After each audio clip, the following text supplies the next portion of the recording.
Mateus capítulo de número 28, a partir do versículo 11, diz assim a palavra de Deus.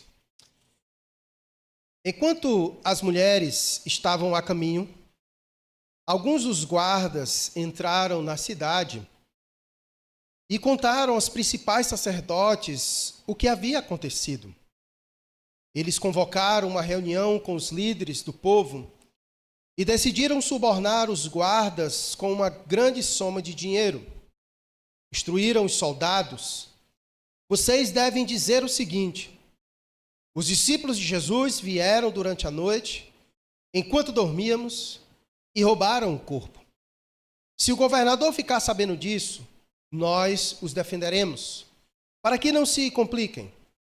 Os guardas aceitaram o suborno e falaram conforme tinham sido instruídos. Essa versão se espalhou entre os judeus, que continuam a contá-la até hoje. Então os 11 discípulos partiram para a Galiléia e foram ao monte que Jesus havia indicado. Quando viram, o adoraram, alguns deles, porém, duvidaram. Só até aqui. Vamos orar mais uma vez e pedir ao Senhor que fale aos nossos corações pela sua palavra. Deus bendito, mais uma vez estamos diante do Senhor em oração, com os nossos corações contritos e quebrantados, dispostos, Senhor, a ouvir a Tua voz. Compreendemos que o Senhor fala conosco mediante as Escrituras. Ela é a Tua voz, é a Tua palavra eterna. Que ela, Deus, fale aos nossos corações mais uma vez nesta noite. Agradecidos somos por ter ela à disposição diante de nós. E que o Teu Espírito nos dê toda a iluminação que necessitamos para a compreensão, ó Deus, da mesma. Abençoe cada irmão aqui presente. Abençoe os irmãos que estão em suas casas, que estão enfermos. Que a Tua palavra possa animá-los, mesmo diante das enfermidades, das adversidades, das impossibilidades. Que a Tua palavra possa trazer conforto, consolo, direção para todos nós nesta noite. Oramos assim, Deus bendito, no nome precioso de Jesus, a quem amamos, hoje e sempre. Amém. Pois bem, meus irmãos, nós já estamos aqui nas retas finais, caminhando para a conclusão deste maravilhoso evangelho, que tem como a intenção, assim como os outros, não ser uma biografia de Jesus, mas certamente eles contêm muita informação acerca do nosso Senhor. O objetivo dos evangelhos, de fato, é nos trazer muita informação acerca de Jesus, desde o seu nascimento, bem como até a sua morte e a sua ressurreição. Eu espero que, ao longo de todo esse tempo, tenha sido muito rico para todos nós acompanhar a jornada, essa peregrinação de mergulhar na vida de Cristo. Obviamente, a Bíblia como um todo, ela tem Jesus em sua centralidade, mas os evangelhos narram passo a passo dele. É muito gostoso acompanhar toda essa narrativa. E nós estamos aqui na narrativa já no final. Nós acompanhamos ao longo de 4 semanas os últimos momentos de Jesus Cristo, em especial o seu sofrimento, conhecido como a paixão de Cristo. Nós vimos o quanto ela foi dolorosa mesmo. Jesus pegou a via dolorosa, sofreu o que tinha de sofrer e estava escrito, tudo isso tinha que acontecer. Todos os textos bíblicos, toda a narrativa do Novo Testamento, ela vem acompanhada por cumprimento de profecias do Antigo Testamento. Então, cada passo que Jesus deu, tudo que aconteceu para que se cumprisse as Escrituras. Mas nós vimos nos últimos domingos que a morte não foi capaz de conter o Filho de Deus, porque estava escrito que ele deveria morrer. Mas também estava escrito que ao terceiro dia ele deveria ressurgir dentre os mortos. Haveria ressurreição. E nós cantamos isso, nós meditamos isso no domingo passado. O túmulo estava vazio. E foi essa mensagem que o anjo acalmou o coração das mulheres que foram visitar o túmulo. Não tenham medo. Venham, vejam. O túmulo estava vazio. Essa é a mensagem poderosa de Deus, de que Cristo ressuscitou e venceu a morte. E nós acabamos de ler a narrativa e Mateus, ele fez isso. Só Mateus, ele trouxe esse registro. Um outro lado, um lado negativo, que acompanhou esse feito tão maravilhoso da parte de Deus. Todos nós sabemos que o nosso Deus é verdade, mas o grande inimigo de Deus, ele é o próprio pai da mentira. E é seu dever e é sua função tentar de alguma maneira enganar as pessoas ou tentar de alguma maneira ocultar a verdade de Deus. E nós vimos isso não somente aqui, em que nós vimos que guardas foram corrompidos, guardas foram subornados para inventar uma história. O texto bíblico diz que, impactados com tudo o que havia acontecido, os guardas se reportaram aos líderes religiosos para contar tudo o que aconteceu. E o texto que nós acabamos de ler vai dizer que os líderes religiosos deram uma grande quantidade, uma soma de dinheiro para subornar aqueles homens e inventaram uma história. Inventaram a história de que, na verdade, enquanto eles dormiam, os discípulos de Jesus foram lá no túmulo e roubaram o corpo. E o texto diz que essa história circulou por aquela região até os dias de hoje, não hoje, porque não foi escrito hoje o texto bíblico, mas até aquele contexto em que Mateus estava escrevendo. E certamente isso tomou proporções muito maiores do que somente naquele momento. Durante muito tempo ainda, as pessoas continuam acreditando em uma mentira. Outras mentiras foram inventadas para desacreditar na verdade de Deus. A grande verdade é que o ministério inteiro de Jesus, nós podemos observar resistência, uma tentativa clara do maligno de minar os planos de Deus. Desde a sua concepção, era Jesus para nascer e toda uma trama diabólica para impedir o seu nascimento. Após o seu nascimento, o seu ministério, muitas dificuldades Jesus teve em sua morte também, e bem como em sua ressurreição. A grande verdade é que a mentira tem sido uma arma poderosa do maligno para ocultar a verdade de Deus. E a grande verdade é que a maioria das pessoas hoje, elas creem numa grande mentira. Paulo vai dizer em 2 Coríntios, capítulo de número 4, versículo 4, que o Deus deste século cegou o entendimento das pessoas para que a luz do evangelho não resplandeça sobre a vida das pessoas. E uma das maneiras que o Deus deste século cegou o entendimento das pessoas é por meio das mentiras. As pessoas hoje já não acreditam no que a Bíblia diz. Elas continuam acreditando no que a serpente lá no jardim disse para Eva. É certo que morrereis? Deus disse, se comer, vai morrer. E lá estava ela, questionando, fazendo dúvidas, gerando dúvidas, mentindo ao coração do homem acerca daquilo que Deus assegura. Como já diz as Escrituras, Deus se faça verdadeiro e todo homem mentiroso. Porque tudo que Deus diz é verdade. E por isso que nós podemos confiar, porque Ele é a própria verdade.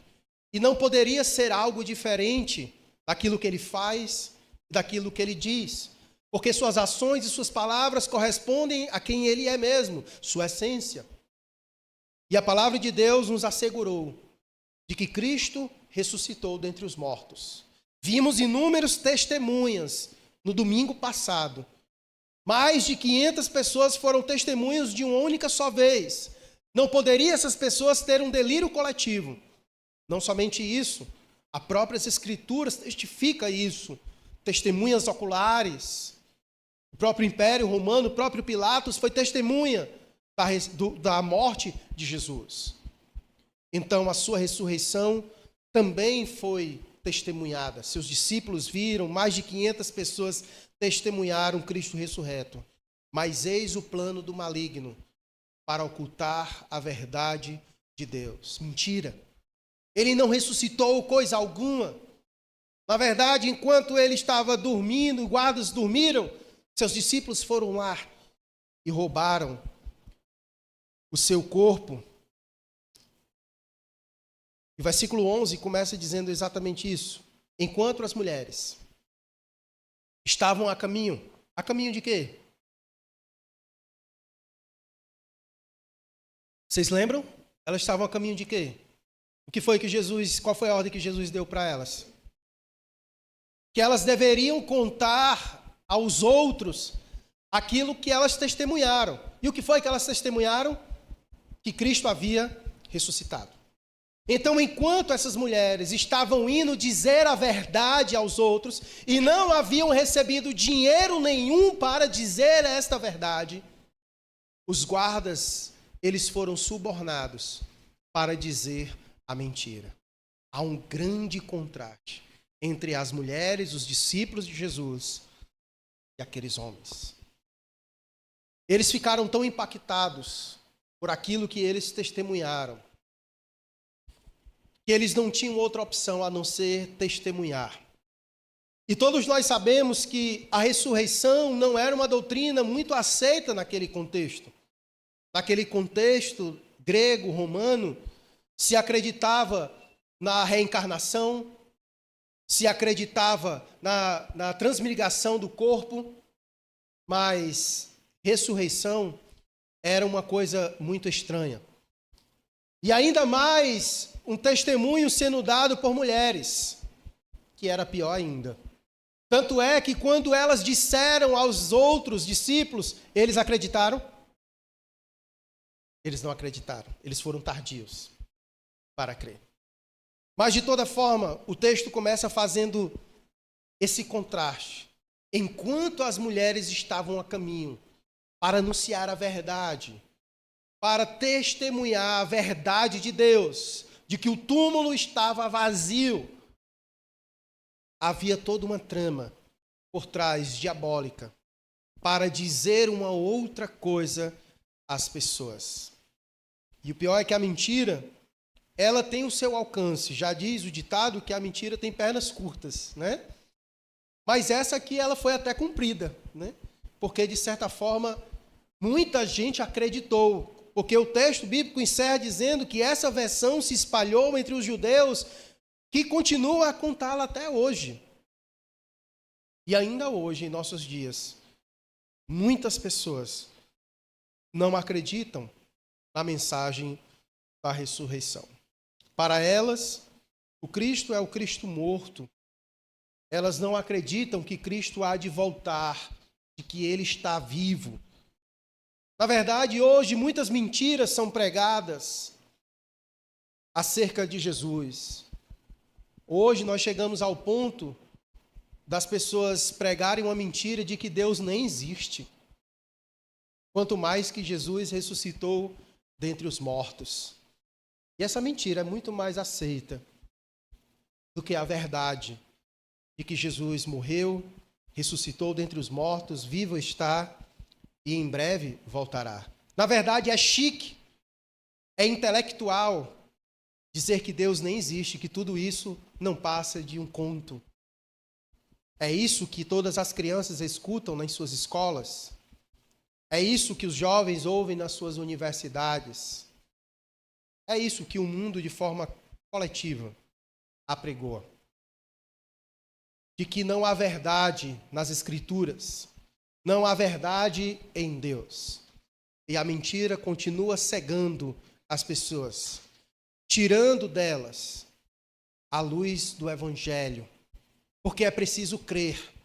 E um dos sinônimos de crer é a acreditar. É acreditar. Um dos sinônimos de crer é acreditar.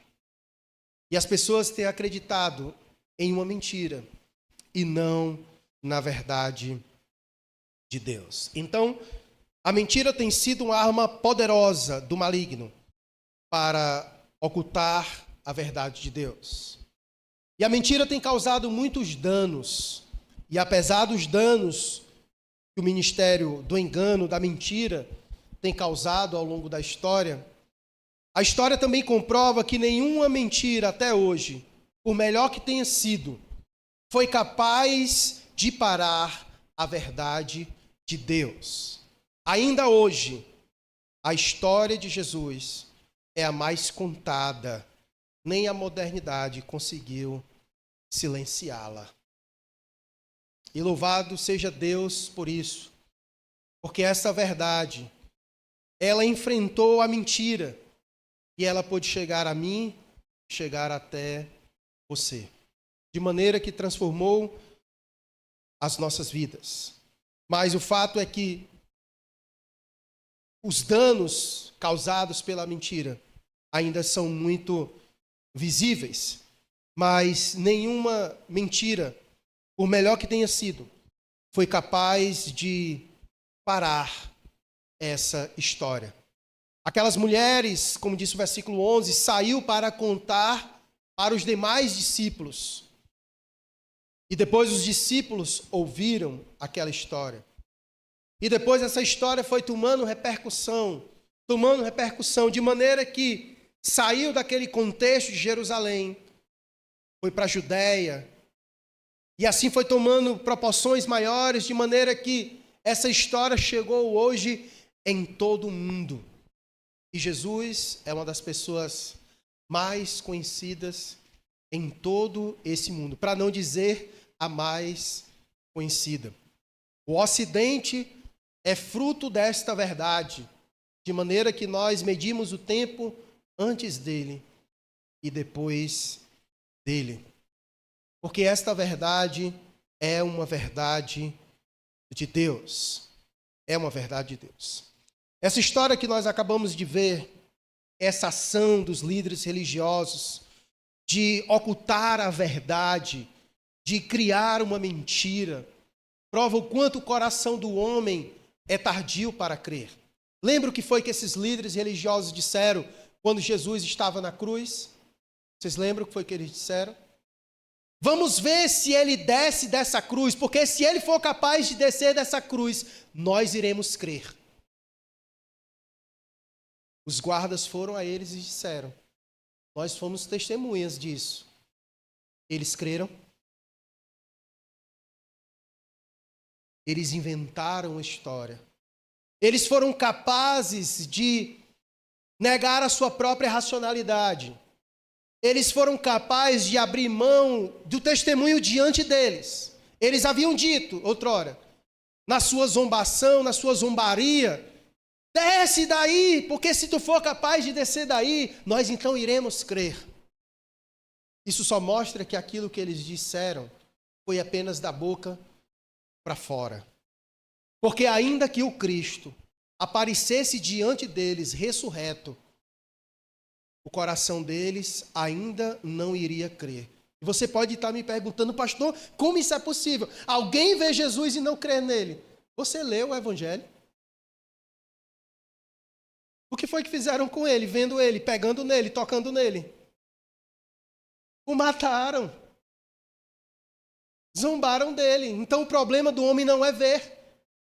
Inclusive a Bíblia diz que nos últimos dias, quando Jesus voltar e ele estiver exercendo o milênio aqui sobre a terra, que eu acredito que isso acontecerá de forma literal, a Bíblia diz que no final do seu reinado milenar aqui na terra, a Bíblia diz que o maligno ainda será capaz de juntar um exército tão numeroso como as areias do mar para pelejar contra Cristo, mesmo todo mundo o vendo, todo mundo sendo governado por ele. Então o problema do ser humano não é evidências. O problema do homem não é evidência. O homem não crê por falta de evidência. O homem não crê por causa do seu coração. não são as evidências, porque nós temos demais.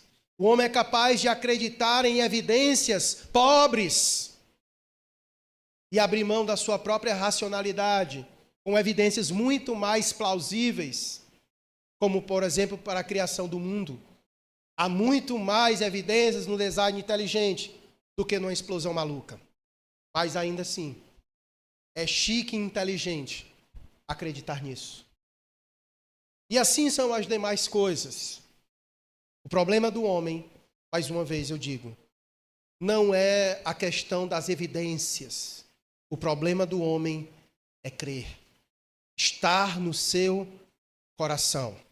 O homem não conhece para crer, como já disse Anselmo.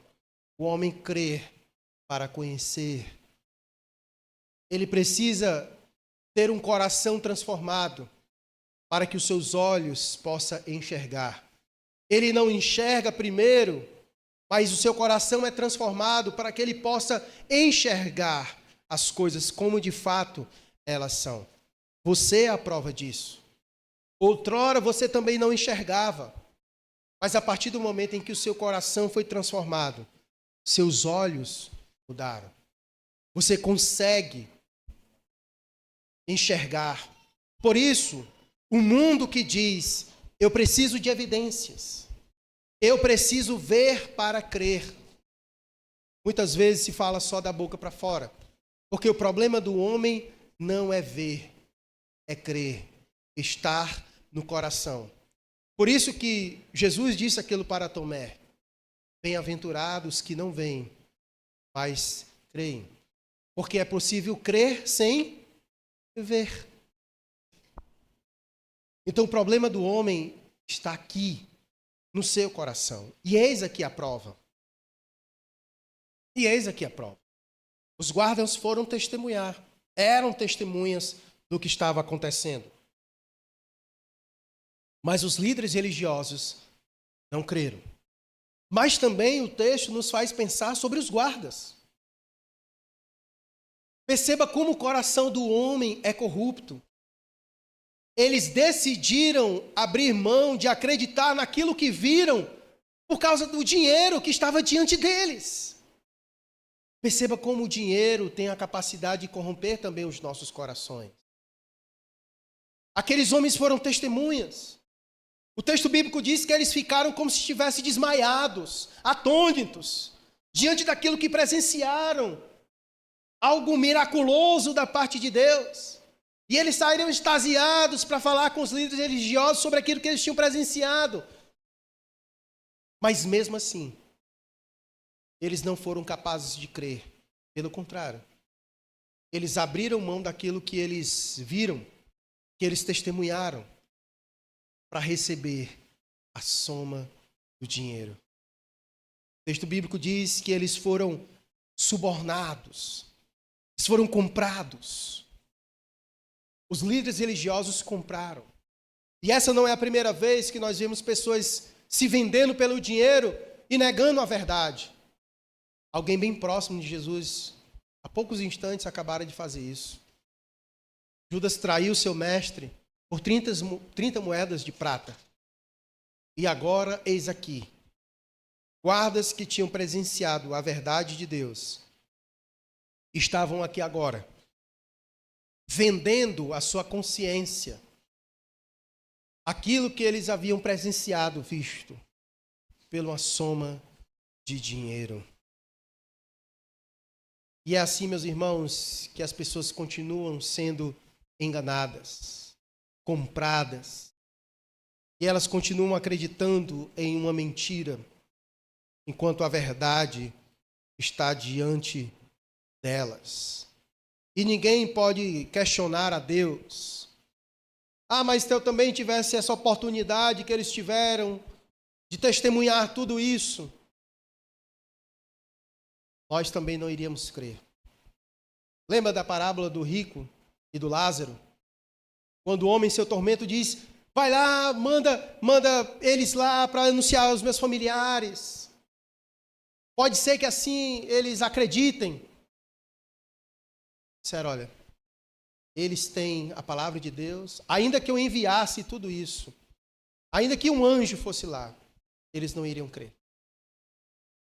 Nós temos a verdade de Deus.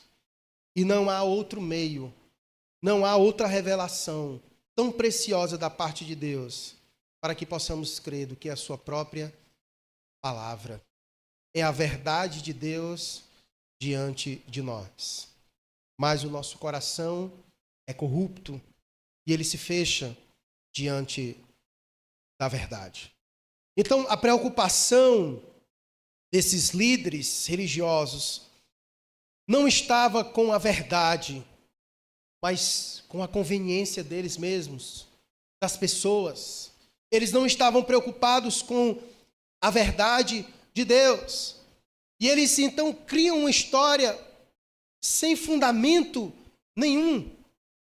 Porque é muito difícil acreditar que os soldados de Pilatos iriam admitir ter adormecido. Porque isso iria custar a sua própria vida. Eles estavam subornando eles, não era com coisa pequena. Por isso que o texto bíblico diz que eles ofereceram a ele uma grande quantidade de dinheiro, porque o que estava em jogo era a própria vida deles. Um guarda romano estava guardando um túmulo que havia o selo de Roma. Eles estavam ali colocando a sua vida em risco. É muito difícil acreditar que os soldados de Pilatos iriam admitir que eles tinham adormecido. Por isso, eles, mesmo diante disso, eles pegaram esse caminho do que abraçar a verdade, aceitar a verdade de Deus. Por isso que eles estavam dispostos a protegê-los, como diz o versículo 14. Eles estavam decididos a, se o governador, convencer o governador de que de fato havia acontecido isso com esses guardas, porque ia ser difícil para Pilatos aceitar esse fato de que os guardas estavam dormindo no momento de trabalho e por isso não cumpriram com o seu trabalho como deveria. Então, eles estavam dispostos a convencer Pilatos, a amenizar a situação para esses soldados, porque sabia que aquilo que eles estavam propondo para esses homens, estava propondo, colocando a vida deles em risco. Estava colocando a vida deles em risco, mas mesmo assim, eles colocaram a vida deles em risco em troca de dinheiro para negar a verdade e abraçar a mentira. Veja o quanto, mais uma vez, o coração do homem é mau, é corrupto e ele se desvia facilmente. Ele é inclinado naturalmente para a verdade. Então, dado essas considerações da tentativa do maligno de subornar os guardas, de inventar uma história que se espalhou entre os judeus, que circulou e que ainda hoje tem essa intenção de enganar as pessoas. O texto ele dá uma continuidade e mostra o que acontece em paralelo. Ele tinha parado naquele momento, o versículo 11 diz que as mulheres estavam caminhando para ir até os 11, e aí é como se o texto ele abre agora um parênteses para mostrar o que estava acontecendo com os guardas, o que aconteceu. E agora ele vai dar o desfecho com a chegada das mulheres em anunciar para eles aquilo que Jesus havia dito para elas dizer para eles. Então, elas informaram, conforme diz o versículo 16, elas informaram para eles, e eles estão agora indo para onde Jesus havia dito que iria encontrá-los. E diz o versículo 16, então os 11 discípulos partiram para a Galileia e foram ao monte que Jesus havia indicado. E quando viram, o adoraram. Alguns deles, porém, duvidaram. Então, texto, a ligação é isso. Aquelas mulheres haviam encontrado com Jesus na sua ressurreição. E ele disse, vão até os irmãos de vocês, aos outros discípulos, e contem a eles o que vocês viram, e vão para a Galiléia, para o lugar que ele havia marcado de encontrar com eles. E enquanto elas estavam indo, aconteceu essa situação, essa trama toda, dos guardas serem subornados, da mentira, de contar uma outra história. E essas mulheres, então, enquanto isso, vão até onde estão os outros discípulos, contam para eles a verdade, o que havia acontecido, que elas se encontraram com ele, como ele havia dito. E então, o versículo 16 vai dizendo que eles estão agora indo para a Galiléia, para se encontrar com Jesus no lugar em que ele havia indicado.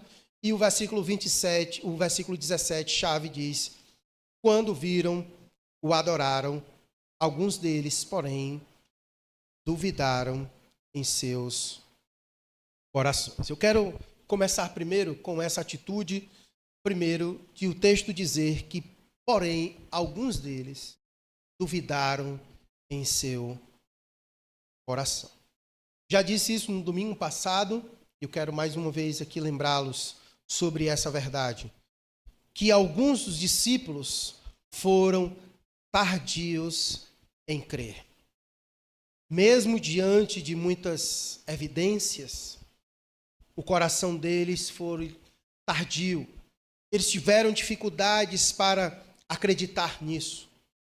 Deus já havia dizendo, havia vários testemunhos de que tudo isso teria que acontecer. Jesus já havia dito várias vezes para os discípulos que ele iria morrer, mas iria ressuscitar ao terceiro dia. Isso é tão verdade que aquelas mulheres não deveriam ter ido com medo.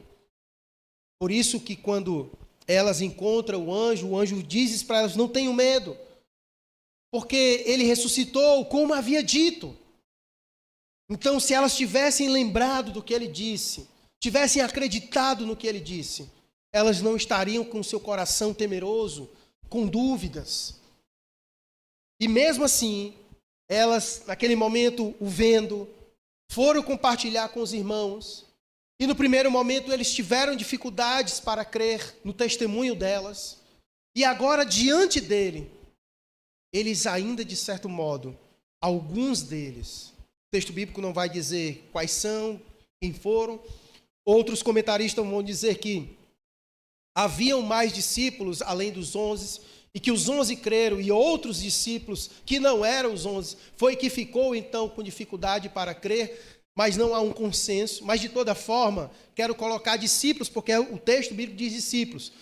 Então estavam ali reunidos, e o fato é que haviam alguns que em seu coração ainda havia resistência para crer, de maneira que o texto bíblico diz que alguns deles, porém, duvidaram em seu coração. Nós precisamos estar constantemente confrontando o nosso coração diante da verdade de Deus. Porque o nosso coração, ele é muito fácil, ele é corrupto, ele é enganoso. E o nosso coração, ele tem muita facilidade para duvidar das coisas de Deus. E por isso que é muito comum nós estarmos questionando o próprio Deus. Muitas vezes são legítimas os nossos questionamentos, mas muitas vezes também as nossas questões, elas são apenas reflexo da nossa incredulidade. Da nossa incredulidade.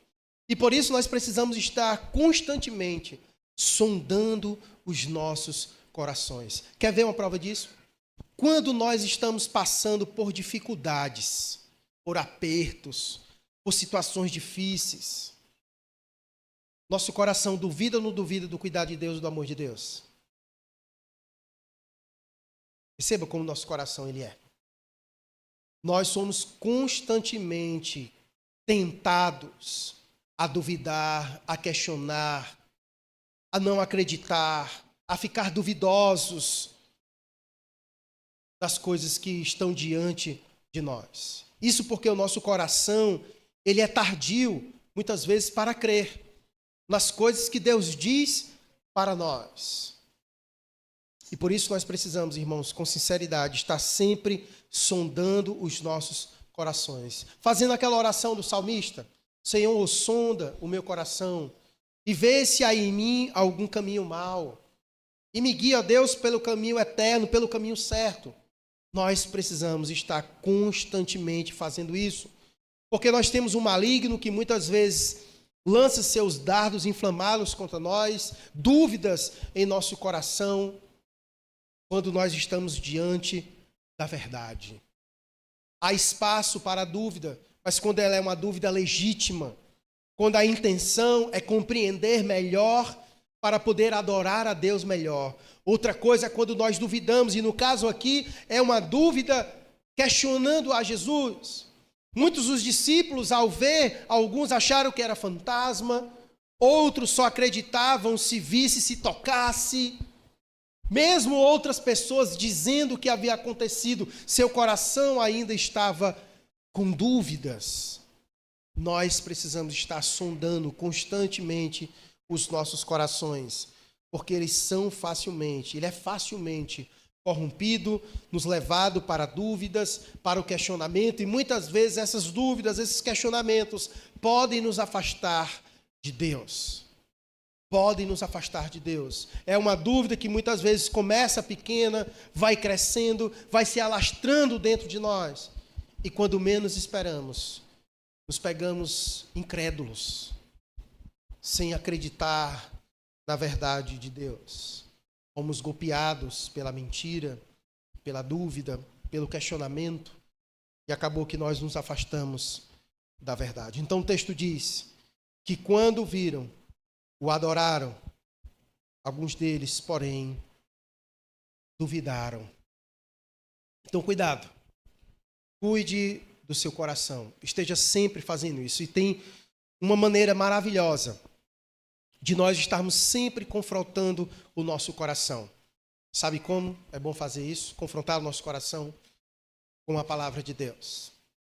Por isso nós precisamos estar sempre apegados à palavra de Deus, porque a palavra de Deus é a verdade de Deus. Ela vai estar sempre confrontando os nossos corações. A palavra de Deus entrando na nossa mente, no nosso coração, trazendo luz, apontando o caminho para nós, clareando, tirando a sombra das dúvidas que muitas vezes nos afasta e nos distancia de Deus. Por isso, alimenta o teu coração, alimenta a tua mente com a verdade de Deus. Essa é a maneira que nós temos para lidar com as dúvidas e o questionamento. Porque a palavra de Deus é verdade e nós podemos confiar nela. Por isso, alimenta o teu coração com a verdade de Deus. E o texto diz que duas, então, atitudes ocorreu naquele momento em que os discípulos encontraram com Jesus. O primeiro, a dúvida, e o segundo, a adoração. Não poderia ser diferente ter adoração no momento em que eles encontraram com Jesus. O texto diz, quando viram, eles o adoraram. Nós aprendemos, quando nós estávamos meditando sobre a morte de Jesus, em especial, quando nós estávamos meditando, inclusive citamos aqui o texto de Hebreus, vimos a ligação direta da morte de Jesus com o fato de congregar. E nós aprendemos isso, que quem compreendeu a morte de Jesus não abre mão de congregar, ama a igreja, consegue compreender porque a morte de Jesus está ligada à igreja.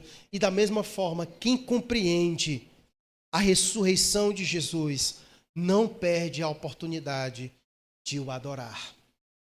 Por isso que quando os discípulos encontram com Jesus, precisava ter uma atitude de adoração. Eles estavam diante do Cristo ressurreto. Por isso que quem compreende a ressurreição, enquanto uns duvidaram, enquanto uns tiveram dificuldade de compreender, de crer, seus corações ficaram duvidosos. Mas, em contrapartida, outros creram, outros acreditaram. E quando eles creram, quando eles acreditaram, só tinham uma coisa a fazer: adorar. É isso que acontece quando a gente crê, quando a gente acredita, quando o nosso coração é tomado pela verdade. a gente adora. Quando alguém está distante de Deus, o coração trevoso, com dúvidas, questionando Deus, está com o coração incrédulo. Mas um coração crente, que está tomado pela verdade, como eles foram ali tomados pela verdade. Uns duvidaram, ficaram ali incrédulos. Outros não, creram, acreditaram naquilo que estava acontecendo. E o texto diz que eles adoraram. Porque é isso que acontece. Enquanto a dúvida obscurece o nosso coração e nos afasta da adoração, a crença, o acreditar, o ter fé, o crer de forma verdadeira, isso nos leva a uma vida de adoração. Por isso que quem compreende corretamente a ressurreição de Jesus não perde a oportunidade de o adorar. Quando o nosso coração está tomado pela verdade de Deus, veja na sua vida. O que acontece quando você está com um coração trevoso, quando você está com dúvidas, você se afasta da adoração. Você se afasta da oração. Você não tem prazer em louvar. Seu coração está distante. Você vem muitas vezes para cá, mas pesado.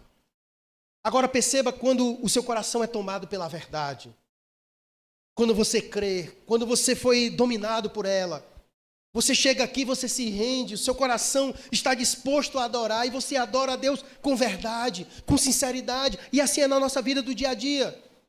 Quando o nosso coração é tomado pela verdade de Deus, a gente adora a Deus com autenticidade, com verdade, na nossa casa, num ambiente de culto coletivo.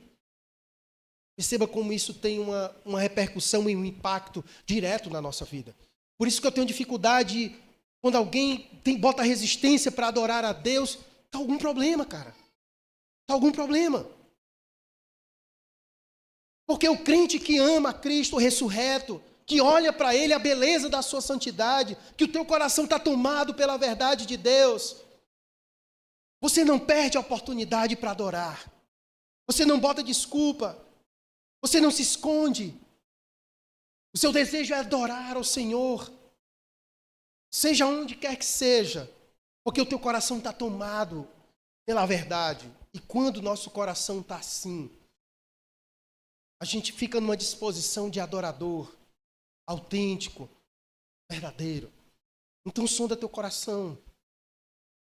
Como é que ele está aí? Como está a tua vida de adorador? Está vibrando diante do Senhor?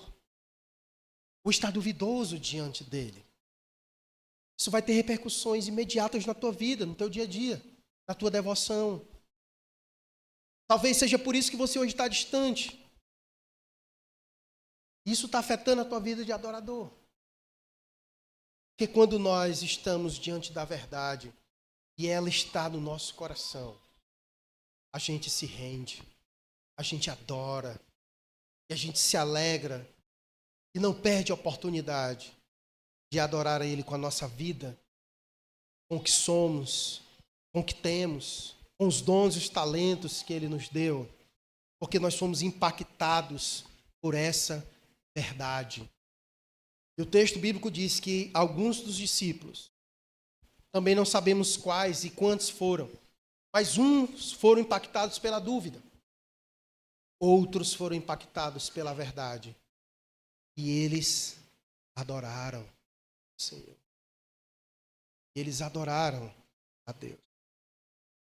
Eu quero encerrar levando você a essa reflexão sobre como você tem lidado com Cristo. Para muitos, pode gerar dúvida no coração. Muitos, a pessoa de Cristo gera dúvidas, questionamentos, distância, medo, confusão. Mas para outros que têm a mente tomada pela verdade de Deus e o coração inflamado, eles respondem em adoração. Hoje nós vamos, mais uma vez, celebrar a ceia do Senhor. Fizemos isso no domingo de Páscoa pela manhã, Alguns irmãos não estavam aqui, por isso decidimos fazer hoje aqui de novo. Mas para dar oportunidade para cada um, para refletir, para trazer à memória a verdade de Deus, que deve aquecer o nosso coração e nos mover a uma vida de adoração. Essas coisas foram feitas para isso. Trazer à memória. Porque a gente tem uma tendência de esquecer o que não é para esquecer. E quando a gente esquece as coisas aqui também fica distante.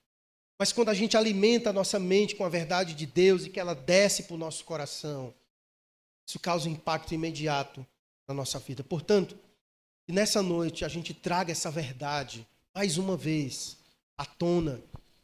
A verdade do Cristo que morreu na cruz, onde nós vamos comer aqui o pão que lembra o seu corpo, beber do cálice que representa o seu sangue. Que esta verdade aqueça o teu coração e que faça de você um verdadeiro adorador.